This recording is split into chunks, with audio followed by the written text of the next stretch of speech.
जहां मेरा पुत्र समाधि में बैठा है वहां जाके इन श्लोकों को गाओ।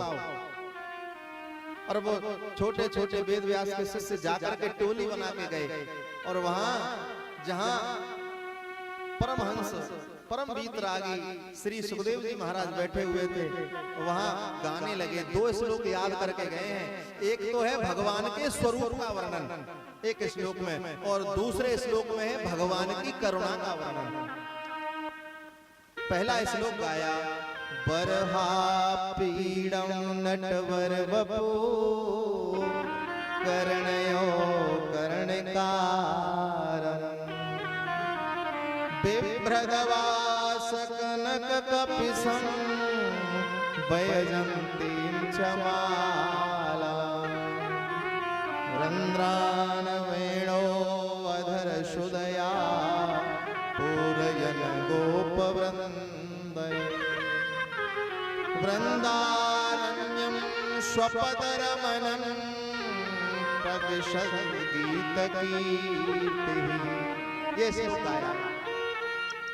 कैसा सुंदर वर्णन किया है। भगवान श्याम सुंदर 6 वर्ष की आयु के हैं और गैया चरा के वापस आ रहे हैं। आहा लाखों की संख्या में गैया मैया है, बछड़े हैं और भगवान के छोटे छोटे सखा हैं। इधर ही सुनो ध्यान से। भगवान आ रहे हैं गैया चरा के। संध्या का समय है, गौधूल वेला है।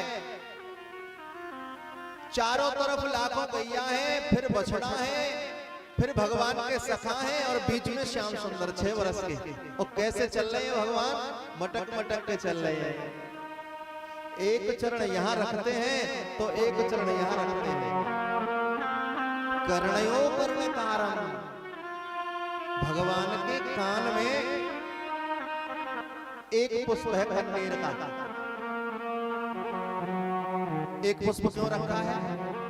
भगवान जब भगवान को इस वाले हाथ की तरफ चलना होता है ना, इधर चलना होता है बाएं तरफ, तो वो फूल को निकाल के भगवान इस वाले कान में लगा लेते हैं। सखा है वो समझ जाते हैं कि ठाकुर जी अब इधर जाएंगे, बछड़ा है वो समझ जाते हैं कि इधर चलेंगे, गैया है समझ जाती है कि इधर जाएंगे। और जब भगवान को दाईं तरफ जाना है कन्नेर के पुष्प को इधर लगा लेते हैं।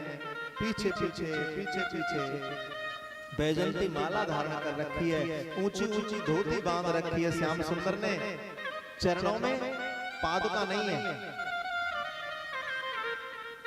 और संध्या के समय पहुंच करके दरवाजे पे मैया खड़ी रहती है। यशोदा मैया इंतजार करती है मेरो लाला कब आएगा। और जाकर के श्याम सुंदर को मैया ने जैसे ही देखा हृदय से लगाया। श्याम सुंदर कहने लगे मैया बहुत जोर की भूख लगी है। मैया ने तैयार रख रखा था रोटी पे माखन। श्याम सुंदर को मिश्री मिला करके माखन का भोग लगाया। इस स्वरूप का वर्णन किया। श्री सुखदेव जी की समाधि खुल गई। दौड़ के आए। हेलो, क्या आप मेरे लिए एक गाना गाएंगी? ठीक है, लेकिन मैं बिल्कुल भी अच्छा नहीं गाती। कोई बात नहीं, स्टार मेकर अब संभाल लेगी। तेरी सुखदेव जी की समाधि खुल गई। दौड़ के आए, हाथ जोड़ के उन छोटे छोटे शिष्यों से कहने लगे भैया बताओ श्याम सुंदर ने फिर भोग पाया, आगे क्या हुआ और कितने सुंदर हैं हमारे भगवान।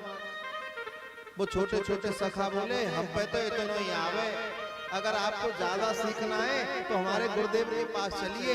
उनके पास ऐसे ऐसे 18,000 श्लोक हैं। सुखदेव जी को न जाने क्या हुआ, दोबारा से बैठ गए समाधि में, नहीं गए।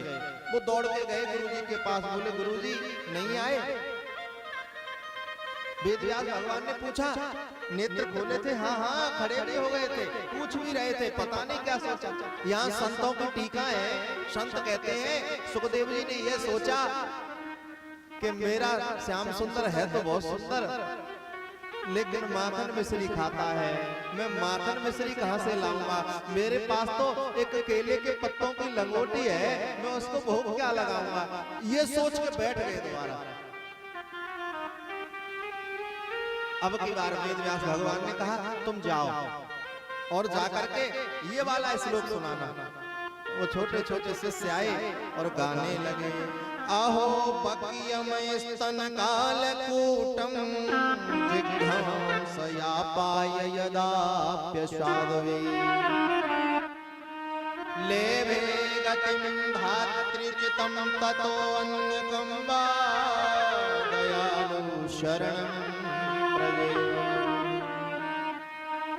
देखो तो सही उस पूतना को, भगवान 6 दिन के हैं, मारने के लिए आई है श्याम सुंदर को और अपने स्तनों पे कालकूट नामक विष लगा के आई है। लेकिन मेरा श्याम सुंदर कितना दयालु है, मेरा भगवान कितना दयालु है, वो मारने आई है। और उससे मने मन में क्या सोच रहे भगवान, मौसी आई है मथुरा से, इसको मैं उसी धाम में भेजूंगा जहां 100 वर्ष बाद में अपनी यशोदा मैया को भेजूंगा, पहले मैं इसको भेज दूंगा। ये मेरी मौसी है पूतना, ये मैया वाला ही काम तो करेगी। मैया भी मुझे अपना दुग्ध पान कराती है, ये भी दुग्ध पान कराएगी। जहर लगा हुआ है तो क्या हुआ।